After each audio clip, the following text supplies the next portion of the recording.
Biblia explicada, un recorrido diario por las Sagradas Escrituras.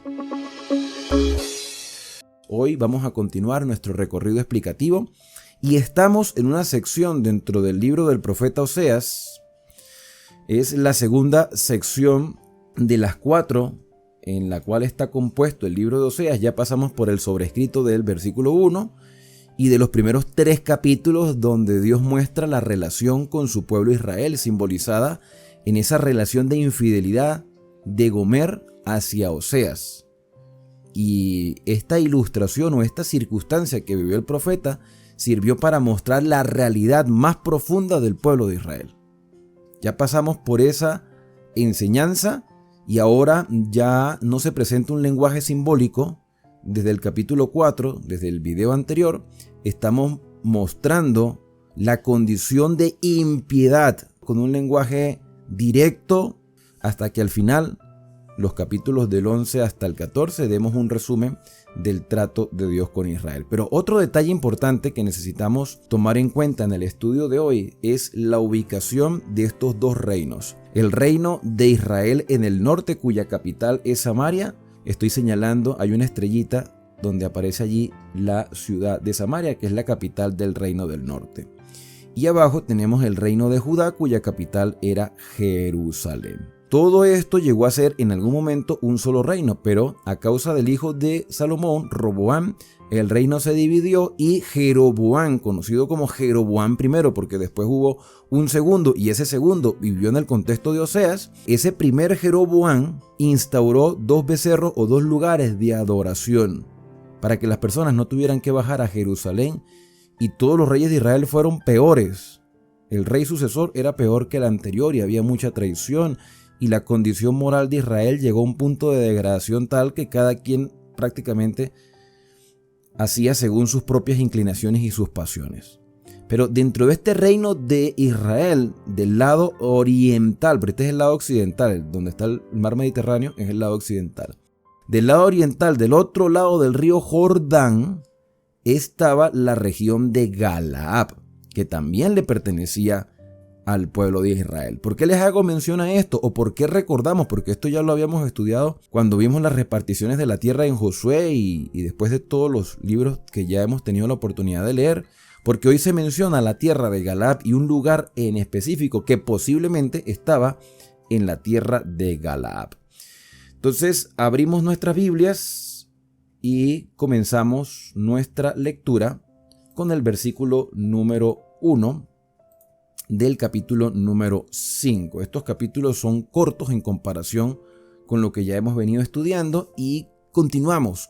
Como terminamos en el capítulo 4, así comenzamos en el capítulo 5, una reprensión a los sacerdotes, a los líderes en general, aquellos que tenían una influencia espiritual, porque también los padres de familia, los jefes de casa, eran los sacerdotes de su hogar y ellos se encargaban de instruir a la familia. La instrucción del hogar era prioritaria y después se reforzaba con las instrucciones espirituales en el santuario, pero como ya la gente no iba al santuario, tenían lugares de adoración que incluso eran lugares que ellos creían que eran rituales de fertilidad.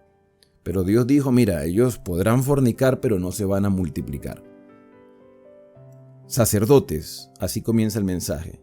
Oigan esto, sacerdotes, líderes, jefes de familia, príncipes, gobernantes en general.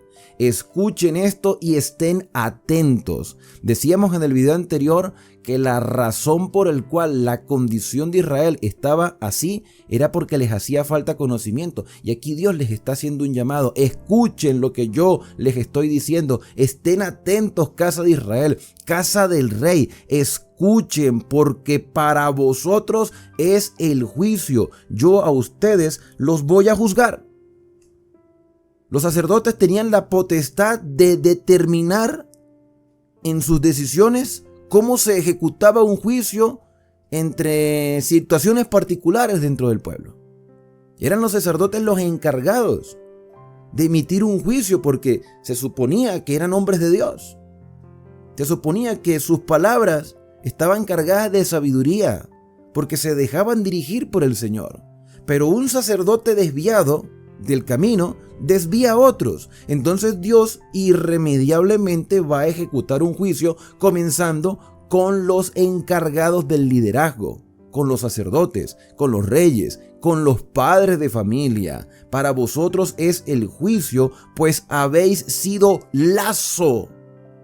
La expresión lazo quiere decir que han atado a las personas y no les han permitido avanzar en el camino de la salvación, en el camino de la verdad, en el camino de la obediencia. Y se mencionan dos lugares, Mishpah, y también ellos han tendido red sobre Tabor. ¿Dónde quedaba Tabor y Mishpah? Mishpah no es el mismo Mishpah de la tribu de Benjamín. Esa Mishpah donde hay una historia interesante de pacto. No, parece que esta Mishpah estaba del otro lado del río Jordán, en Galaad, y que era un lugar alto, una montaña. Y ya sabemos lo que se hacía en las montañas. Eran lugares de culto idolátrico y de actividades lascívicas. Y Tabor estaba así del lado occidental, en Israel, en Efraín, en Samaria. Ahí había una montaña. Y las personas se encargaron de instruir a las siguientes generaciones tendiéndole el lazo para que desobedecieran a Dios. Creyendo que obedecían a Dios. Creyendo en los sacerdotes, creyendo en los reyes. Y hoy en día no es muy diferente. En nuestro contexto religioso eclesiástico no es muy diferente. Creemos en nuestros pastores, creemos en los sacerdotes, no les objetamos nada. Creemos que lo que ellos dicen es verdad porque sí. O sea, son infalibles, no se equivocan. Pero no es así. La Biblia nos ha demostrado una y otra vez que los hombres se equivocan y cometen errores catastróficos. A menos que sean hombres verdaderamente consagrados. Y cuando se equivocan, ellos reconocen sus errores. Y aquí Dios está diciendo, escuchen porque ustedes han tendido lazo aquí y allá. Y haciendo víctimas, han bajado hasta lo profundo. Ustedes se han degradado de una manera indescriptible. Hasta lo profundo. Han llegado a lo más bajo, a lo más deplorable. Ustedes han hecho víctimas a las personas. La razón por la cual la ciudad, el pueblo, las personas, todo está así, es por culpa de los líderes. ¿Por qué hoy en día, hoy en siglo XXI, año 2024 que se está grabando este video? Porque hoy en día hay tantos conceptos errados sobre la naturaleza de Cristo, sobre la ley de Dios, sobre las exigencias de Dios para con nosotros los seres humanos.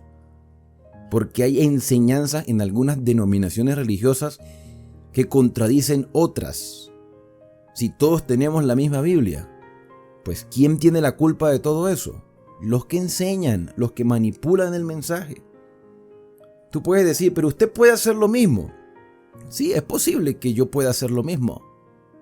Pero yo te estoy mostrando a ti los versículos en secuencia dentro del contexto donde se menciona el mensaje. Porque yo puedo agarrar versículos separados y hacer de que cuadren según el tema que yo quiero tratar. Pero hermano, aquí hay un contexto, aquí hay una información general, aquí hay una secuencia de temas. Entonces, es más difícil manipular a mi interés personal un texto de esa manera cuando yo estoy permitiéndole a todos los que me están escuchando que vean la secuencia de los versículos en el contexto en el cual se escribió el mensaje. Entonces, ¿qué es de más credibilidad? Tú decides qué enseñanza te parece adecuada o inadecuada según la manera como te dejas dirigir por el Espíritu Santo. Tú dices, no, esto no está de acuerdo con la nota general de la Escritura.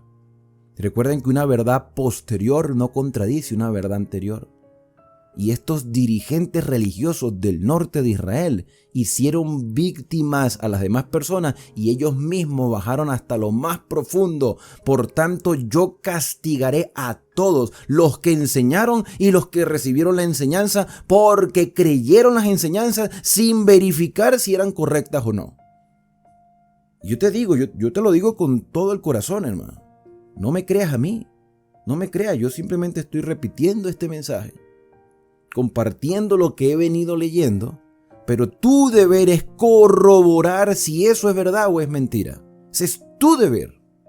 Porque si yo te estoy diciendo a ti algo errado, a ver, te lo puedes creer, solo si te conformas simplemente con escuchar. Pero si tú investigas, tú indagas, tú reflexionas, buscas. Hoy en día con estas inteligencias artificiales, son buenas y malas a la vez. Porque ellos tienen toda la información y ellos no saben diferenciar. La inteligencia artificial no sabe diferenciar entre la verdad y el error. Simplemente presenta la información tal cual como otros le enseñan. Entonces tenemos que saber utilizar las herramientas que Dios nos ha dado. Versículo número 3, dice el Señor: yo conozco a Efraín. ¿Y quién es Efraín? Israel del norte. Ese era otro de los nombres que se le daba al reino del norte, cuya capital era Samaria. Efraín, así se llamaba Israel del norte. Yo conozco a Efraín, Israel no me es desconocido. Aquí se utiliza un lenguaje poético, porque ahora, oh Efraín, te has prostituido y se ha contaminado Israel. Yo sé lo que ustedes están haciendo. Además, sé lo que ustedes están pensando. Sé cuáles son las intenciones del corazón. Ustedes a mí, le decía Dios, ustedes a mí no me conocen. A pesar de que yo me he revelado y le he dado mensajes unos tras otros, pero yo sí te conozco a ti. Dios es el que conoce la intención del corazón de todas las personas. No piensan, dice el Señor, ustedes no piensan en convertirse. Yo sé que ustedes mantienen las formas de culto y se llenan de ese ego, son religiosos de apariencia. Creen que con sus formas de culto se van a congraciar conmigo. Pero ustedes en realidad, aunque son practicantes de una religión, en este caso ustedes saben que era actos inadecuados. Pero es que hoy tenemos en el siglo XXI cantidad de denominaciones religiosas. Y es evidente que cada una va a decir: nosotros somos la iglesia verdadera.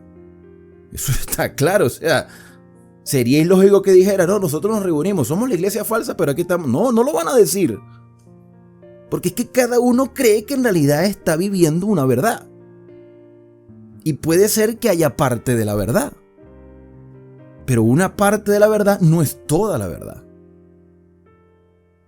Por eso les vuelvo a repetir, debe haber un interés de investigar, de profundizar. Pero a veces somos muy conformistas.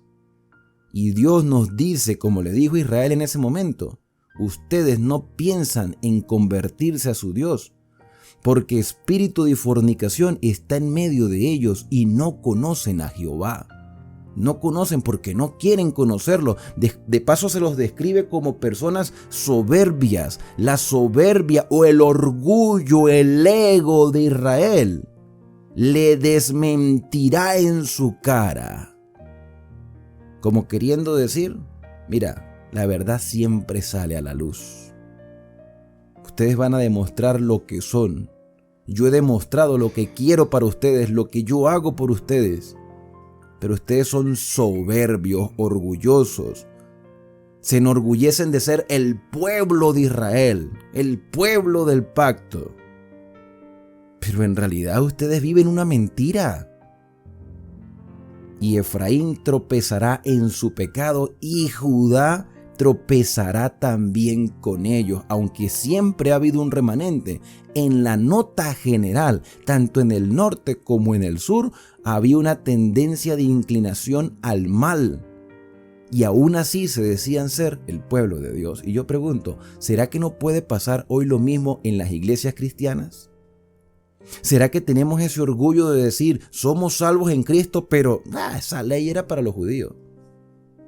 O sea, queremos la mitad de la verdad, no queremos toda la verdad y justificamos nuestras acciones tomando textos aleatorios para que la Biblia diga lo que yo quiero que diga, o lo que yo quiero escuchar, o lo que me enseñaron una vez y quiero reforzar esa enseñanza para seguir justificando mi ignorancia hacia la obediencia a Dios. Con sus ovejas y con sus vacas andarán buscando a Jehová. Esta expresión es interesantísima porque al decir con sus ovejas y con sus vacas buscarán a Jehová, porque iban a hacer sacrificio a Dios. Mire, hermano, este versículo 6 es la demostración de que ellos eran religiosos. Israel nunca dejó de ser religioso. El problema es que tenían un mensaje o una percepción errada de lo que significaba ser espiritual. Pero ellos eran religiosos.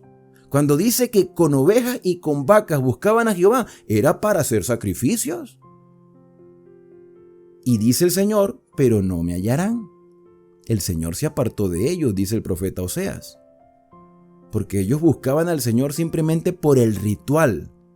Conocían de Dios, pero no conocían a Dios. Participaban de los rituales y ya pensaban que con eso se congraciaban con el Señor y ya el Señor estaba a la disposición de hacer todo lo que ellos pidieran. Más adelante, en el próximo capítulo, vamos a leer un versículo que muchas veces se cita para justificar la desobediencia a los mandamientos. Cuando el Señor dice, misericordia quiero y no sacrificio. Pero fue el Señor que instauró los sacrificios. ¿Pero con qué propósito? Eso lo vamos a estudiar en el próximo video. Así que te invito a que me acompañes en el próximo estudio. Al terminar este, ya habrá un estudio posterior del capítulo número 6. Pero estas personas mostraban que eran religiosas, que buscaban al Señor, pero como el Señor conoce la intención del corazón, porque tú puedes engañar a todo el mundo externamente, pero ¿cómo puedes engañar tú a Dios? Es imposible. Entonces no lo van a encontrar porque no buscan a Dios de corazón, sino por interés. Versículo 7. Contra Jehová prevaricaron porque han engendrado hijos extraños. Son sus propios hijos, pero los han educado tan mal, los han desviado del camino, que son como hijos extraños. No son mis hijos. O no son los hijos que yo te di, porque es que en realidad nuestros hijos, los que nosotros hemos engendrado, no son nuestros, son del Señor. Y son una responsabilidad que tenemos de encaminarlos. Yo sé que hay personas que han conocido el camino del Señor después que sus hijos ya se han desarrollado, ya son adolescentes, ya son adultos. Y a veces nos cuesta que ellos también sigan el camino porque al principio los enseñábamos mal. Ahora tenemos la doble responsabilidad de orar, de exhortarlos, de orientarlos y tener la paciencia para que ellos también se encaminen.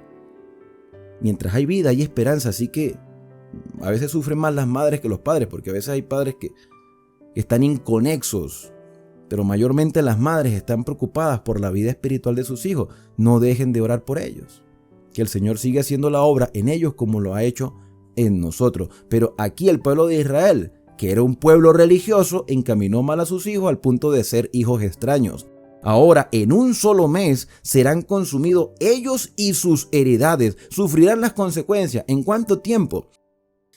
A ver, nosotros hemos venido estudiando desde el libro de Daniel, estuvimos hablando también en Ezequiel y en Jeremías acerca de cómo interpretar los términos proféticos con respecto al tiempo, y decíamos que cuando una profecía se presentaba, una profecía de tiempo, siempre se utilizaba el método día por año.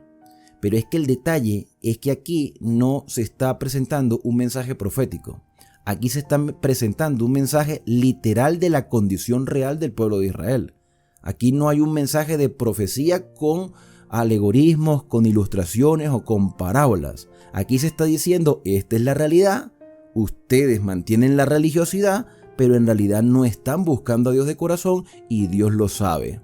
Ahora, ¿por qué se utiliza esta expresión de tiempo? Porque si utilizamos el día por año, como si fuera una profecía de tiempo, pudiéramos decir que se pudiese interpretar como dentro de 30 años, que es más o menos el tiempo en que se escribió el libro del profeta Oseas. En 30 años será la caída de Israel como nación, cosa que ocurrió en el año 723, 722 a.C.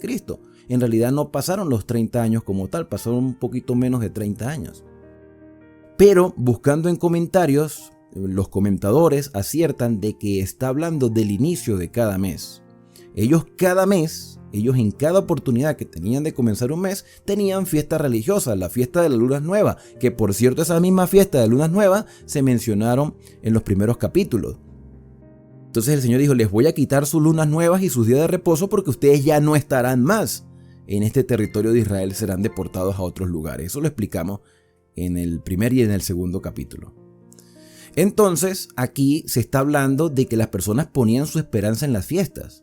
Y ellos hacían su fiesta de una nueva y al siguiente mes volvían. Bueno, no transcurriría todo ese mes cuando el Señor ya les daría o les permitiría experimentar las consecuencias de sus errores. O sea, que una consecuencia que llega de un momento a otro. El versículo número 8 presenta un mensaje de esperanza. Porque Dios primero presenta la realidad y la consecuencia que van a sufrir, pero también Dios provee la solución. Y esto es maravilloso, porque Dios no solamente dice, estás mal y vas a sufrir, sino que te dice, estás mal, puedes sufrir, pero yo te voy a mostrar un camino para que cambies. Y eso es buenísimo, porque Dios es el primer interesado en que tú y yo y cualquier persona, como lo fue con Israel y con Judá, puedan experimentar un cambio en su vida. El Señor dice, toquen bocina en Gabaá. ¿Qué significa tocar bocina? Es tocar trompeta o chofar. El hecho de tocar el chofar era presentar advertencias y llamados a la renovación espiritual. Habían varios toques de chofar. Uno era para advertir el peligro. Y eso lo estudiamos en Ezequiel 33. Cuando el atalaya ve el peligro y toca la trompeta, si el pueblo se apercibe, el pueblo se salvará. Pero si el pueblo ignora el toque de la trompeta, ellos morirán por su pecado y el atalaya librará su vida. Pero si el atalaya ve el peligro y no toca la trompeta, las personas morirán por su pecado, pero Dios demandará del atalaya la sangre del pueblo. Entonces Dios está haciendo un llamado a tocar trompeta de advertencia y tóquenlo en Gabaá. ¿Y dónde quedaba Gabaá? Gabaá era una montaña. Y en esa montaña había la posibilidad de que todos pudiesen escuchar, porque el eco, el sonido se empezaba a difundir por diferentes lugares. Toquen la bocina, que este mensaje de advertencia pueda llegar a todos, que todo el mundo lo escuche. Y si no lo escuchan, no sea porque no sonó la trompeta, sino porque ellos no quisieron escuchar, porque ignoraron, porque no estaban pendientes. Toquen trompeta en Ramá, sonad alarma en Bet-Aven. Tiembla, oh Benjamín. Tiemblen los territorios. Fíjate que este Bet-Aven ya lo habíamos mencionado en el capítulo anterior, que era un lugar donde se hacían sacrificios aparentemente a Dios, pero con unas cosas que tú dices, esto no era para Dios. Y allí debía sonarse la trompeta de advertencia para que las personas cambiaran el rumbo de su vida. Y el Señor les dice, Efraín, ¿sabe lo que va a pasar si ustedes no le prestan atención al sonido de la trompeta? Efraín será asolado. Asolado quiere decir destruido. En el día del castigo, en las tribus de Israel, hice conocer la verdad. Y si ustedes llegan a ser castigados, y si ustedes llegan a sufrir las consecuencias, no fue porque no fueron advertidos, no fue porque yo no les envié el mensaje, no fue por ignorancia, fue porque ustedes no quisieron prestarle atención a la verdad, no quisieron conocer la verdad. Y esto, hermano, es una advertencia para nosotros. Porque es que vamos a ser sinceros. A veces somos nosotros mismos los que nos cerramos. Yo dije en el video anterior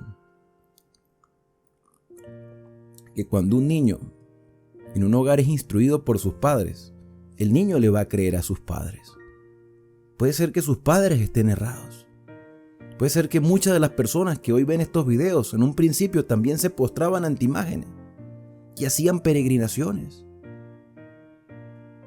También puede ser posible de que haya personas que toda su vida hayan creído que el sábado de verdad es un día que está abolido. Pero el hecho de que nos los hayan enseñado no quiere decir que haya sido la verdad. Nosotros somos seres pensantes, hermano. ¿Qué nos diferencia a nosotros de los animales? Los animales actúan por instinto, nosotros razonamos, pensamos, indagamos, reflexionamos, objetamos si es necesario.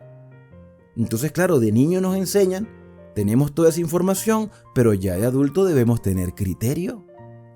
Debemos tener criterio. Yo vuelvo y repito, tú no tienes que creer lo que yo diga. O sea, yo te comento, te comparto mis convicciones, pero tú tienes que ir a investigar. Pero no a investigar para defender tu posición. Ir a investigar para ver cuál es la verdad real. Y aquí Dios les está diciendo, lamentablemente ustedes no conocen la verdad. No la conocen. Versículo número 10. Los príncipes de Judá fueron como los que traspasaron los linderos. ¿Qué era traspasar los linderos? Había límites en los territorios. Y cada quien tenía su propio territorio. Y la ley de Israel decía, la ley de Moisés, o sea, la ley social, no los 10 mandamientos. La ley social o la ley del respeto social. Decía que las personas no podían mover el lindero para que su terreno fuera más grande si su terreno era tal cual como se le había asignado. No traspasar el límite, no ir más allá de lo que no te corresponde. ¿Qué pasó con los príncipes de Judá? ¿Qué pasó con los líderes? Es interesante que aquí se mencione a Judá cuando es un mensaje que se está dando en el norte. Los líderes, los príncipes de Judá, fueron como los que traspasaron los linderos, pasaron los límites. Dios nos da límites. Dios nos da una norma de vida. No, pero nosotros queremos hacer nuestra voluntad. Pasemos los límites, que no sucede nada. ¿No sucedió lo mismo en el Edén? En el Edén Dios dio una orden. De hecho, a Adán lo van a mencionar. Dentro de esta sección, a Adán se menciona como un ejemplo de lo que no se debe hacer.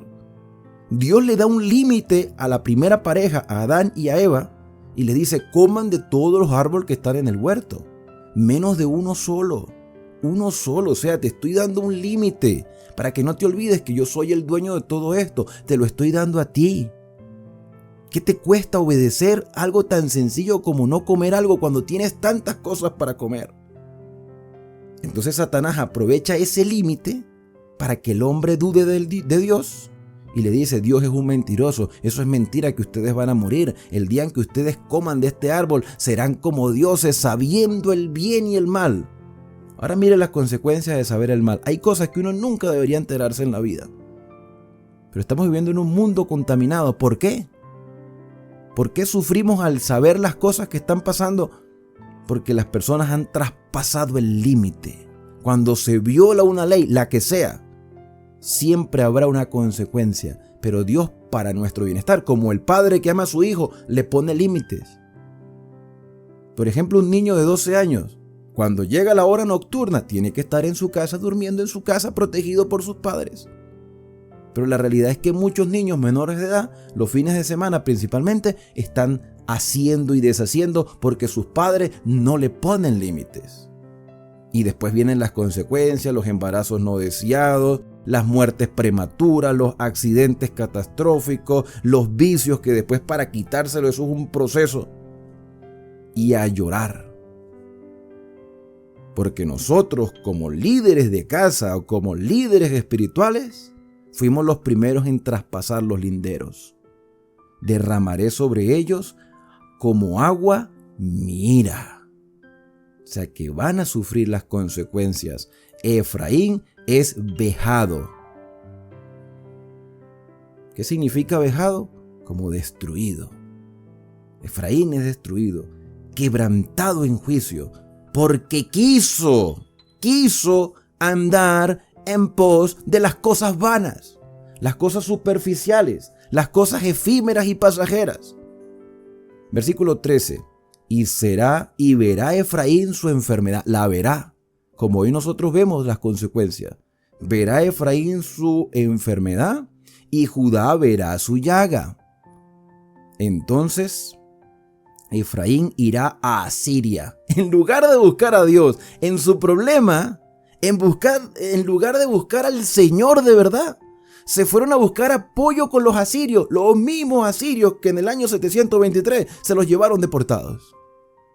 Los mismos asirios que destruyeron la ciudad pusieron su confianza en los poderes humanos. Y enviará al rey Jareb. ¿Quién es el rey Jareb? Al parecer, el rey Jareb es un rey asirio, pero su nombre no era Jareb.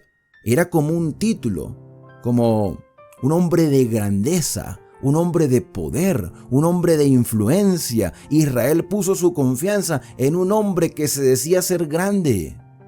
Mas él no os podrá sanar, porque es que el problema no es lo que nosotros estamos viendo.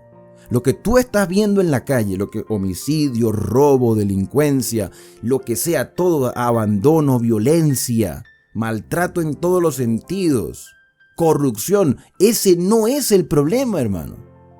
Ese es el resultado del problema. Y el hombre no puede proveerle solución al problema del hombre. El único que provee solución al problema de la humanidad es Dios. Maldito el hombre que confía en el hombre.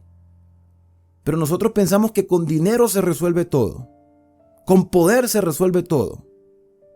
Si eso fuera así, pero no es así. Puso su confianza en Jareb, mas él no os podrá sanar ni os curará de la llaga. Por cierto que esta expresión de la llaga hace recordar como los juicios del Apocalipsis, que tendrán llagas como consecuencia de haberse apartado del Señor. Pero yo, dice el Señor, a raíz de todo esto, yo seré como león a Efraín. Como tú pusiste tu confianza en el rey de Asiria, yo te voy a dejar tranquilo. Y tú vas a pensar prácticamente que yo soy un león. Dios se describe como un león, pero no es el león de la tribu de Judá que defiende a su pueblo. Aquí se le muestra como un león que destruye. Que Dios permite la destrucción cuando las personas hacen las cosas a su manera y se van en pos de la vanidad.